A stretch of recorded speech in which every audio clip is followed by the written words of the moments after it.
시사 포커스 박윤경입니다. 애청자 여러분 안녕하십니까? 7월 12일 금요일 시사 포커스 박윤경입니다. 올해는 3.1운동과 대한민국 임시정부 수립 100주년의 해입니다. 우리 지역에서도 일제강점기, 항일 독립운동가 가운데 서훈을 받지 못한 분들을 찾아 서훈을 신청하는 작업을 진행하고 있는데요. 어제 관련해서 기자회견도 열렸다고 합니다. 우리 지역 독립운동가들의 사연에 대해서 춘천 독립운동가 서훈 추진 범시민운동본부 김창수 추진위원과 이야기 나눠보겠습니다. 이어서 스포츠에선 최동철 스포츠 대기자가 류현진 선수의 소식을 전해줍니다. 광고 듣고 잠시 후 돌아오겠습니다. 네, 올해는 3.1운동과 대한민국 임시정부 수립 100주년의 해이죠. 기념해서 여러 행사가 진행되고 있습니다만 일제강점기 항일 독립운동가 가운데 서훈을 받지 못한 분들을 찾아 서훈 신청을 진행하는 작업이 우리 지역에서도 활발하게 진행되고 있다고 하는데요. 어제 1차 서훈 신청을 알리는 기자회견이 열렸습니다. 조선의열단 기념사업회 초대 사무국장이셨던 춘천 독립운동가 서훈 추진 범시민운동본부 김창수 추진위원과 자세한 이야기 나눠보도록 하겠습니다. 안녕하세요. 네, 안녕하세요. 예, 수고 많습니다. 어제 기자회견이 열렸다고 들었습니다. 단계적으로 서훈 신청을 하겠다라고 밝히셨는데 지금 춘천에서 독립운동을 하신 분들 가운데 서훈을 받지 못한 분은 대략 어느 정도로 파악하고 계세요? 대략 60여 명으로 지금 추정이 되고 있습니다. 예, 춘천에서만요? 예, 그렇죠. 예. 그런데 이 숫자가 더 늘어날 가능성이 있어요. 예. 예, 저희가 이제 자료를 조사하다 보니까 예. 이 숫자가 훨씬 늘어나겠다. 이렇게 지금 판단하고 있습니다. 사람마다 이유는 다르겠습니다만 대략 좀 이분들은 어떤 이유에서 그동안 서훈을 받지 못하셨던 걸까요? 예, 60여 분 중에서 이제 15분 정도 서훈을 받고 이제 나머지 분들이 아직 이제 서훈을 받지 못했는데요. 예. 그 이유를 저희가 생각해 보니까 뭐 솔직하게 말씀드리면은 부끄럽게도 저희가 관심이 부족했다. 관심 부족이요. 예. 이제 유족분들도 서훈 신청을 하지 못한 나름의 이제 이유가 있었지만은 저희가 관심을 가지고 이 문제에 접근하고 또 유족분들과 함께 했다면 이런 사태까지 벌어지지는 않았을 것이다. 네. 이렇게 생각을 해봅니다. 지금 말씀하신 부분 가운데 약간 좀 헷갈리는 부분이 있는데 네. 지금 춘천에서 독립운동하신 분들 가운데 서훈을 받지 못한 분을 현재까지는 대략 60여 명이라고 말씀을 하셨어요. 예. 조금 전에는 60여 명 가운데 15분이 서훈을 받으셨다라고 하셨는데. 예. 그 부분에 대해서 저희가 또 이제 해명을 좀 드려야 되겠는데요. 예. 요 수치가 조금씩 이제 변동이 있는 것이 이번 기회에 이제 다시 점검을 해보니까 훈장을 받았다고는 하는데 공식적인 기록에도 남아있지 않은 경우가 있어요. 네. 그런 이유 때문에 이제 수치는 이제 조금씩 이제 차이가 이렇게 나타나는데 조금 전에 이제 말씀드린 것처럼 60여 명으로 이제 추정을 했지만 이 숫자는 훨씬 늘어날 수 있다. 네. 그러니까 크게 보면은 이제 서훈을 받지 못한 분들이 그만큼 이제 많이 계시다는 얘기고요. 예. 그러면은 현재까지 춘천에서 서훈을 받으신 분들은 대략 몇 분이세요? 1차로 이제 검토를 한 그 대상 가운데 15분 정도가 받으신 걸로 지금 기록에 남아 있거든요. 예. 훨씬 이제 많은 분들이 같은 활동을 했음에도 일부는 이제 서훈을 받으셨는데 그렇지 못한 분들이 훨씬 많은 걸로 나타났다. 네. 그래서 이렇게 말씀드릴 수 있겠습니다. 지금까지 15분이 서훈을 받으셨고 네. 아직까지 받지 못하신 분들이 60여 명 이상 정도 될 것이다 라고 그렇죠. 말씀을 하셨습니다. 그렇죠. 네. 서훈이라는 것이 이제 국가를 위해 공적을 세운 분들에게 수여하는 훈장인데요. 지금 이렇게 다시 좀 서훈 추진을 하시는 이유가 궁금합니다. 예, 뭐 가장 중요한 문제라고 생각합니다. 이걸 한마디로 말씀드린다면은 바로 이제 우리 역사를 바로 세우기 위한 것이다. 이렇게 말씀드릴 수 있겠는데요. 네. 요즘에 그 일본에서 경제 보복을 하고 있죠. 네. 아베 수상이 나서서 그렇게 이제 선도하고 있는데 이게 바로 이제 우리 역사라고 생각합니다. 예. 이 아베 수상의 할아버지가 바로 조선의 마지막 총독이었어요. 예. 아베 노부유키가 바로 이제 할아버지였는데 조선의 마지막 총독이었단 말이죠. 그러면서 그때 떠나면서 남긴 유명한 말이 있습니다. 어떤 말인가요? 일본은 패했지만은 조선이 승리한 것은 아니다. 그리고 조선은 자신들의 그 찬란한 역사를 되찾기 위해서는 100년도 세월이 더 걸릴 것이다. 예. 왜? 우리가 무서운 식민 교육을 심어놓았기 때문이다. 예. 나 아베 유키는 다시 돌아온다. 사실 우리 입장에서는 섬찟한 얘기죠. 예. 이 아베 노부유키가 다시 돌아온다고 했는데 저는 아베 수상을 통해서 자기 손자를 통해서 지금 돌아오고 있다. 그렇게 네. 시도하고 있다. 이렇게 생각합니다. 자, 그런데 그 시절에 그 엄혹한 일제강점기에 정말 모든 것을 바쳐서 목숨까지 내놓으면서 독립운동을 벌였단 말이죠. 예. 우리 독립운동가들께서 바로 우리 지역에서도 그런 분들이 이렇게 많이 계셨던 겁니다. 네. 근데 우리가 좀 잊고 있었습니다. 예. 그것이 그분들을 잊는 것에서 그치는 것이 아니고 네. 우리 역사를 잊는 것이고 그리고 오늘의 상황에 어떻게 우리가 대처를 해야 될지 네. 그 방향을 잡기 위해서는 우리가 봐야 된다. 네. 우리 역사를 봐야 되고 예. 역사라는 것이 우리 바깥에서 그냥 흘러가는 것이 아니고 바로 오늘 우리가 이제 체험하고 있는 것처럼 우리의 삶 속에 흘러가고 있는 것이다. 네. 우리의 삶 속에 녹아 있는 것이다. 역사라고 하는 것이. 예. 그래서 이 역사를 바로 잡는 것이 바로 우리를 위한 것이고 우리 앞날을 위한 것이다라고 생각합니다. 그래서 네. 이 서운이 형식적으로 훈장을 주고받는 것에 그치는 것이 아니고 네. 우리의 역사, 우리의 삶 이것을 우리가 돌아보고 또 바르게 가기 위해서 하고 있다. 이제 이렇게 말씀드릴 수 있겠습니다. 네. 많이 좀 늦어져서 죄송한 마음이 너무나도 큰데 지금이라도 그렇죠. 우리가 지난 역사를 되돌아보고 좀 바로 세울 부분들은 노력을 해야겠죠. 이번에 1차 서훈 신청 대상자로 11분을 선정을 했다고 들었습니다. 어떤 예. 분들이신가요? 예, 저희가 어제 이제 기자회견을 충고 상록탑 앞에서 했습니다. 네. 그래서 이번에 이제 1차 서훈 신청 대상자로 삼은 분들의 많은 분들이 그중에 이제 절반 정도가 바로 이제 당시 이제 춘천 고등보통학교 지금의 충고의 그 상록회 사건 또 당시 이제 춘천 농업학교 지금의 소양고죠. 네. 예, 그쪽이 이제 독서의 사건에 관계된 분들이 6분 정도 됩니다. 예. 저희가 상록회 사건, 독서의 사건 이렇게 말하면은 그냥 뭐 독서를 하고 학생들끼리 그런 뭐 토론하고 이런 과정에서 어떻게 옥살이까지 하게 되었는가 이런 네. 의문을 좀 우리가 가질 수 있겠는데요. 예. 단순한 요즘처럼의 그런 단순한 이제 독서 활동이 아니었고요. 예. 예, 그 당시에는 조국의 독립을 분명한 목적으로 설정을 하고 예. 수사를 양성한다 이런 목적 의식을 가지고 있었습니다. 예. 그래서 우리가 이제 항일운동, 항일 독립운동이었다라고 이제 평가를 하고 있는 것이고요. 네. 실제로 그래서 일제의회에서 그 상록회 또 독서의 사건을 통해서 많은 분들이 체포가 되고 또 형무소에서 옥살이를 하고 네. 이런 과정을 이제 거쳐야만 했던 것이죠. 그리고 또 뭐 교내 활동이나 이 지역의 활동에 머무른 것이 아니고 이분들이 학교를 졸업하면 또 만주로 가서 실제로 독립운동을 하시는 분들과 함께 그곳에서 또 이제 독립운동을 벌이기도 했죠. 네.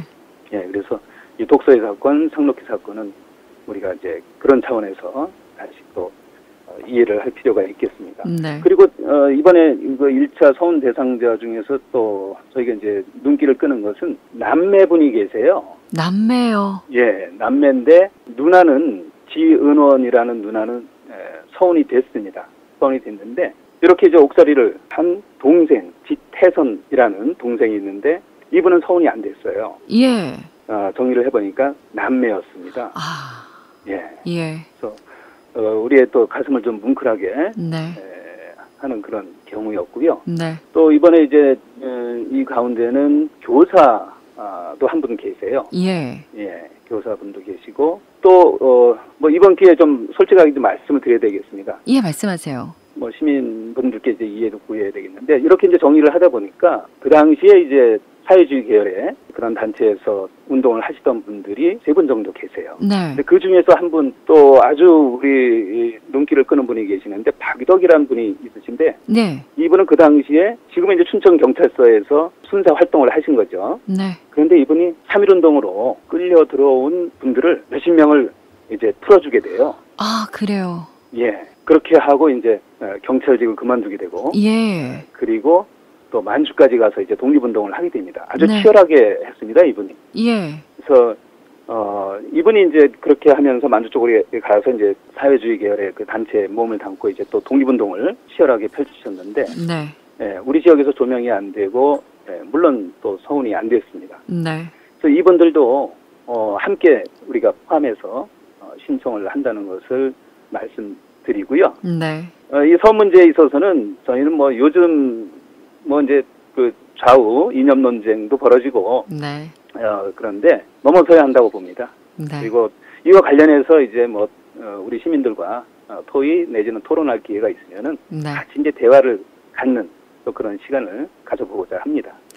자, 그렇게 해서 상록회와 독소의 사건으로 옥고를 치른 분들과 또 교사, 경찰, 일반 시민까지 현재까지 미서운된 11분을 선정을 했는데요. 서운을 받기 위해서는 어떤 절차를 거쳐야 되나요? 무엇보다도 이제 그 독립운동 경력을 증명하는 것이 가장 중요하겠죠. 네. 예, 그래서 그 독립운동 경력을 이제 증명하기 위해서는 그 당시에 이제 재판 결과, 판결문과 함께 그 다음에 이제 수형 기록, 이것이 이제 가장 중요한 자료가 되겠습니다. 네. 그래서 저희가 이 자료를 이제 추적을 하고 있고요. 네. 예, 그렇게 해서 이 요건을 갖추게 되면은 이것을 근거로 해서 이제 서운 신청을 하게 되는 거죠. 결과가 언제쯤 나올까요?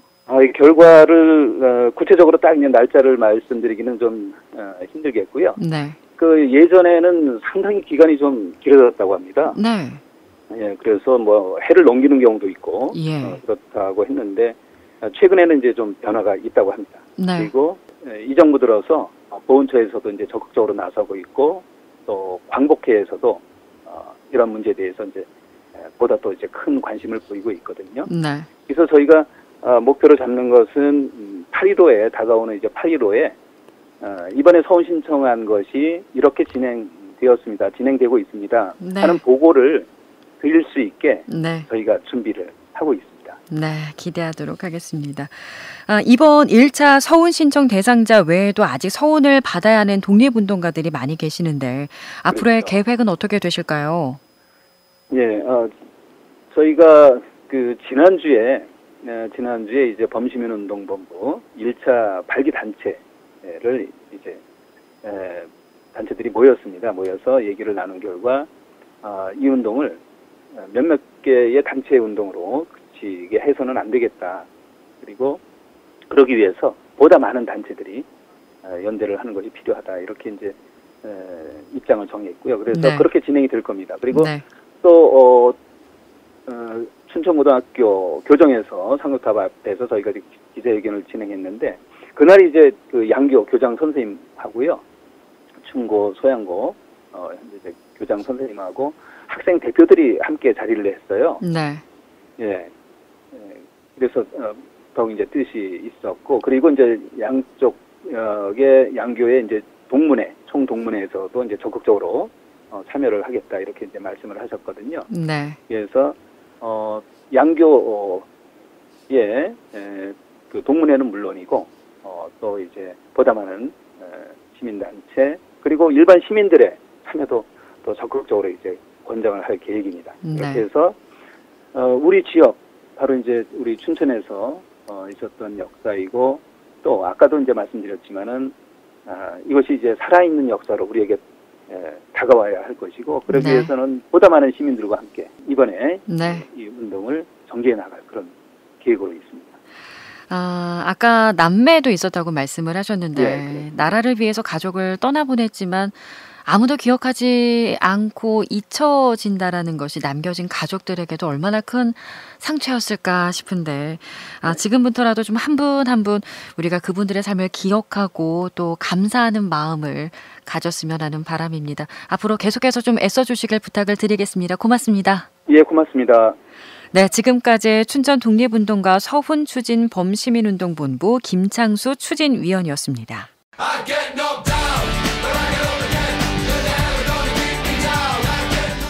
네, 매주 금요일 이 시간에는 한 주간 화제의 스포츠 소식을 알아보고 있죠. 최동철 스포츠 대기자를 만나보도록 하겠습니다. 안녕하세요. 네, 안녕하세요. 정철입니다. 자, 류현진 선수가 미 프로야구 별들의 전쟁이라는 올스타전에 출전해서요. 1이닝을 무실점으로 잘 던졌습니다. 예, 그렇습니다. 우리나라 프로야구 선수들이 지금까지 미국 프로야구에 23명이 이제 진출했는데 현재는 5명의 선수가 활약하고 있습니다만은 올스타전에 출전한 것은 이번에 그 네 번째입니다. 네. 2001년에 박찬호 선수, 또 2000년에 김병현 선수, 작년에 그 추신 선수. 자, 이 올스타전이라는 것은 그 내셔널리그 15개 팀 가운데 32명. 내셔널리그 투수는 네. 14명입니다. 그리고 아메리칸 리그 30개 팀 가운데서 32명. 이렇게 이제 그 한 경기를 하는 거죠. 그러니까 네. 지난 10일에 그 클리블랜드 프로크래시브 그 이 필드에서 벌어졌는데, 그러니까 류현진 선수가 선발 등판하는 거예요. 선발 등판이라는 것은 굉장히 그 어린 거죠. 예. 근데 저는 놀란 게 레드 카펫을 밟고 내려오는데, 우리 무슨 영화제 하면은 레드 카펫 하잖아요. 네. 근데 그 올스타전은 가족까지도 그걸 밟더라고요. 와. 그래서 뭐 류현진 선수 때문에 어머니, 아버지, 뭐 부인, 뭐 형까지 모두 레드 카펫 밟고 내려오고. 예. 뭐 참 그거 보면 그게 필요해요. 우리나라도 그렇게 해줘야 돼요. 네. 그런데 아주 그 이 1이닝을 그 첫 번째 타전 스프링어 선수에게는 그 빗 맞아가지고 그게 안타가 되더라고. 네. 나머지 3명의 타자는 모두 내야 땅볼로 가볍게 그 1이닝을 무실점으로 결국은 잘 막아서 네. 올스타전 물론 그런데 그 내셔널리그가 3대4로 아메리칸 리그한테 졌어요. 네. 또 이거 이기니까 $80만 상금이 있구만요. 9억 네. 4천만 원. 예. 여하튼 뭐 그 류현진 선수, 그 우리나라 선수로서는, 그리고 아시아 선수로서는 24년 만에, 24년 전에 노모 선수가 선발 등판한 적이 있어요. 근데 네. 우리나라 선수로 그 올스타전에 출전한 것도 네 번째고 선발 등판은 처음이고 네. 가문의 영광이죠. 네. 제가 기분 좋으니까 본인은 어떻겠어요? 아유, 정말 자랑스럽습니다. 자랑스럽습니다. 류현진 선수가 지금 FA 자격을 1년간 유예하고 퀄리파잉 오퍼 기간이잖아요. 그렇습니다. 미국 언론들이 류현진 선수에 대해서 그 예상 기사들을 써내고 있는데 아주 몸값 대박을 지금 뭐 기대하고 있어요. 그래요. 지금 LA 타임즈지는 그 올스타전이 열리기 전에 8일에 류현진 선수가 어떻게 올스타전 선발 투수가 됐나 해가지고 장문의 기사를 썼어요. 네. 그래가지고 인천 동산고등학교 2학년 때 그 이 팔꿈치 수술을 하긴 했지만 샌프란시스코 자이언츠를 비롯해서 다른 구단이 그 제의를 할 정도로 대단했다. 네. 그 2006년에 하나 이글스로 입단해가지고 2012년에 결국은 그 이 박찬호 선수에게 영향받아서 네. 그 2012년에 그 LA 다저스로, 그때 당시에 화이트 스카우트라는 팀장이 류현진 선수가 강속구 선수는 아니지만은 자기의 공을 던지는 체육 선수다. 이래가지고 그때 290억 정도를 갖다가 하나 이글스에 줬어요. 네. 이정류 주고 6년간 $3,600만 420억으로 계약을 했죠. 네. 금년에는 203억에 1년 계약을 했죠. 네. 이 기술을 쭉 썼고요. 그다음에 ESPN은 류현진의 성공 비결을 분석했어요. 예. 그 성공 비결은 역시 공부했었다. 아. 예. 타자에 대한 적극적인 이 연구를 해가지고 예. 굉장히 그 류현진 선수 강속구 선수는 아니에요. 5가지 구종으로 그 전반기 리그도 17번 나와서 10승 2패 1.73. 그 30개 구단 투수 가운데 제일 방울이 그 자책 방울이 적잖아요. 1위 아닙니까? 예. 이거에 대한 장문의 기사를 썼습니다. 예. 네. 와. 아유, 정말 전반기를 화려하게 마쳤는데 후반기도 좀 잘 해주리라 기대를 맞습니다. 하고요. 예. 네네. 자, 강원FC 프로축구팀 이야기도 좀 나눠볼게요. 상주 상무를 4대 0으로 이기면서 4위로 부상을 했어요. 예. 저 강원FC가 요즘 신났어요. 그리고 강원FC가 지난 포항 스틸러스를 갖다가 4대 0으로 끌려가다가 후반 30분에 5골을 몰아쳐서 5대 4로 역전. 이거는 저는 오랫동안 취급했지만 처음 보는 장면이에요. 예. 외신까지도 보도될 정도니까 네. 뭐 그 다음부터는 아주 좋아요. 그리고 지난 9일에 춘천 송암 그 종합 스포츠타운에서 상주 상무 군팀이죠. 네. 이 4대 0으로 잡았습니다. 예. 김지현 선수가 첫 골 전반 6분에 넣고 전반 종료에 정조욱 선수가 또 추가골 넣고 후반에 또 조재환, 이현식 선수가 골을 넣어서 지금 강원FC가 12개 팀 가운데 4위, 9승 4무 7패. 1위는 역시 전북현대입니다. 네. 전북현대가 그 대구FC를 갖다 4대 1로 잡고 네. 13승 5무 2패. 그다음에 2위가 울산현대, 3위가 이제 그 FC 서울, 4위가 강원, 5위가 대구, 6위가 상무, 네. 7위가 수원 삼성, 8위가 포항, 9위가 성남, 제주가 10위. 예, 뭐 이런 순으로 돼 있어요. 네. 제가 보기에는 강원 FC가 아주 그 4위가 된 건 처음이죠. 네. 뭐 한때는 2014년부터 2016까지 2부 리그로 떨어진 적도 있는데 지금 뭐 강원 FC를 갖다 명문 팀으로 만들자 해가지고 뭐 도의회 뭐 네. 그 언론들 해가지고 뭐 그런데도 관중이 없네요. 2,200명 그게 들어오지 않았어요? 예. 자, 오늘 경남FC와 경기죠. 그렇습니다. 예, 네. 그래도 이 기세를 좀 잘 몰아갔으면 좋겠고요. 또 많은 관중들 그 동원에도 좀 전략이 필요해 보입니다. 자, 우리나라 여자 컬링의 대표였던 춘천시청팀 팀 민지인데 한국 컬링 선수권 대회 결승에서 경기도청팀의 역전패로 지면서 대표팀에서 내려와야 돼요. 그렇습니다. 여자 컬링은 그 이기는 팀이 우승하는 팀이 대표팀이 되는 겁니다. 네. 근데 그 강릉에서 한국 컬링 선수권 대회 6개 팀이 나와가지고 이제 풀 리그를 해가지고 그러니까 그 이 경기도청 팀이 5전 전승을 거뒀고요. 춘천시청이 4승 1패로 2위를 거둬가지고 그 이 1, 2팀이 경기를 해서 이긴 팀이 결승전에 올라가고 네. 그다음에 진 팀은 그 이 3위와 4위의 승자와 경기를 하는 거예요. 네.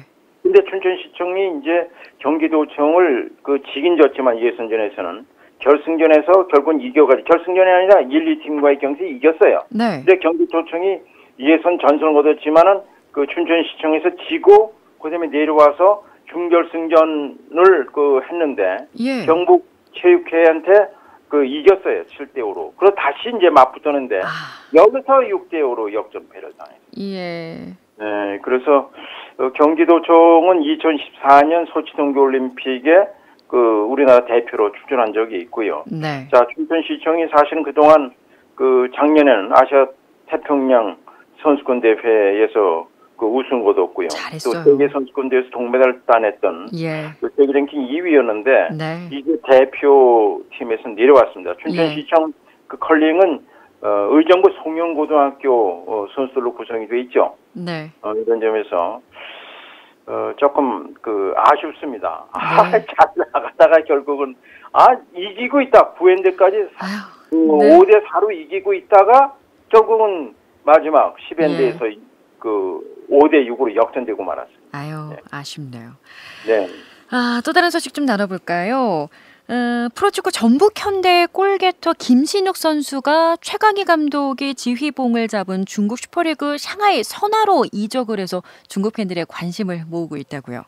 그렇습니다. 지금 뭐 중국에 우리나라 선수들이 많이 가 있죠. 김민재 선수 같은 경우에도 이제 베이징 고안에서 뛰고 있고요. 특히 이제 최강희 감독이 전북현대 그 13년 동안 감독하면서 9번이나 우승을 뭐 일궈낸 명감독 아니겠습니까? 네. 그런데 불구하고 이 중국에 아주 뭐 큰 대우를 받고 그 텐진 추안젠에는 뭐 연봉 80억, 240억에 3년 계약을 했다가 그 텐진 추안젠 모기업에 문제가 생겨가지고 결국은 뭐 취임도 못하고 부인도 못하고 이제 다른 이팡으로 가는데 네. 다른 이팡이란 팀이 또 성적이 16개 팀 가운데 10위인데다가 그 주전 선수들이 최강희 감독에 대해서 결국은 뭐 그 사보타지를 할 거야. 하여튼 말을 안 듣고 말이죠. 오히려 최강희 감독에 대한 그 지도력에 대해서 불만을 갖고 있으니까 그만둘 수밖에 없는 거고 말이죠. 네. 근데 마침 샹하이 선화 감독으로 부임하게 된 거예요. 네. 그러니까 그 최강희 감독이 지금 자기의 제자. 그러니까 2016년에 이 울산 현대에서 김신욱 선수를 전북 현대로 들어오면서 그 우승을 그러니까 김신욱 선수가 그 2016년부터 그 금년까지 있으면서 그 K리그 우승을 2번 이끌었고요. 네. 아시아 축구연맹에서 1번 우승을 이끌었고 네. 키가 1m 96이거든요. 그러니까 김신욱 선수가 다 전격 데려온 거예요. 네. 그 울산 현대일 때 20억 주고 전북 현대로 들어가는데 전북 현대에서는 김신욱 선수를 샹하이 선화로 보내면서 70억을 받았습니다. 와. 그리고 지금 예. 김신욱 선수가 그 우리나라 K리그 프로축구 선수 가운데 가장 연봉을 많이 받아요. 약 16억 이상을 좀 받는데 예. 여기서는 50억을 받습니다. 와. 그러니까 김신욱 선수를 프로 선수는 돈이 중요하잖아요. 예. 그러니까 글로 전격 그 이적을 했고 또 최강희 감독은 김신욱 선수 같은 자기가 믿을 수 있고 자기를 따를 수 있는 그 선수가 필요하단 말이에요. 네. 그 최강희 감독이 아주 이번에 아주 굉장히 많은 걸 배웠을 거예요. 네. 다른 입항에서 아니 외국의 벨기에 대표 출신 카라스코 선수가 SNS에 말이죠. 자기에 대해서 좋지 않은 글을 쓰니까 또 뭐 슬로바키아 출신의 함식 선수도 그렇고 뭐 가나 출신 보아팅 선수도 말이죠. 최강희 감독의 좋지 않은 기사를 막 올리니까 발견하지 못하잖아요. 네. 또 구단주가 가만히 있겠어요? 그러니까 안 되겠다. 이래가지고 최강희 감독이 그 자기를 따를 수 있고 정말 그 선수들도 그 이 중심이 될 수 있는 그런 김신욱 선수를 데려간 건데 코치도요. 네. 그 최강희 감독이 들어가 있어요. 박건아 수석 코치, 김현민 공격 코치, 최승규 수비 코치, 예. 최은성. 그 우리 조직이라는 게 자기를 따를 수 있는, 자기를 보호해줄 수 있는 사람이 중요하죠. 있어야 조직이 되잖아요. 네. 아마 제가 보기에는 오늘 그 김신욱 선수가 첫 번째 경기, 원정 경기, 허베이 화샤라는 팀의 그 경기를 갖게 돼서 네. 오늘 경기 굉장히 중요하고요. 홈 경기는 그 16일에 있습니다. 자, 스포츠 소식 여기까지 듣도록 하겠습니다. 고맙습니다. 네, 수고하십시오. 네. 네, 지금까지 최동철 스포츠 대기자였습니다.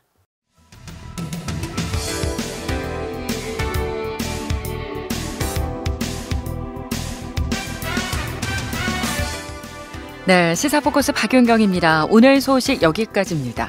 이제 주말이죠. 가족과 즐거운 시간 보내시면서 건강한 에너지 많이 충전하시고요. 저는 다음 주 월요일 낮 1시 30분에 다시 찾아뵙겠습니다. 고맙습니다.